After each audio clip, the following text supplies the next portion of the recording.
ស្រាលនៅលើបេះដូងខ្ញុំអារម្មណ៍ឈឺចាប់មិនដែលស្ងប់ស្ងាត់រូបអ្នកនៅតែច្បាស់ក្នុងចិត្តខ្ញុំរាល់ថ្ងៃទោះពេលវេលាកន្លងឆ្ងាយប៉ុណ្ណាខ្ញុំមិនអាចបំភ្លេចអ្នកបានទេទោះព្យាយាមប៉ុណ្ណាក៏មិនភ្លេចស្នេហាដែលអ្នកបានផ្ទាល់ឲ្យនៅតែរស់នៅក្នុងចិត្តខ្ញុំជានិច្ចភ្លើដែលយើងធ្លាប់សើចសប្បាយថ្ងៃនេះស្ងប់ស្ងាត់ដូចគ្មានន័យ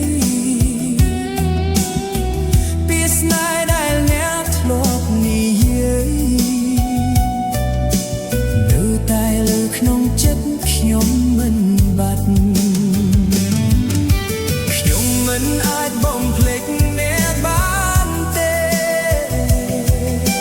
ទោះព្យាយាមប៉ុណ្ណាក៏មិនភ្លេច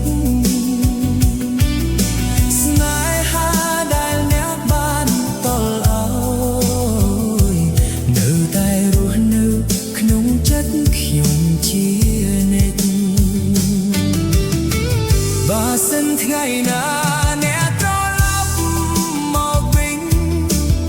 ខ្ញុំនឹងនៅទីនេះមិនទៅណាបេះដូងនេះនៅតែរងចាំអ្នកទោះបីឈឺចាប់ក៏ព្រមទទួល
情。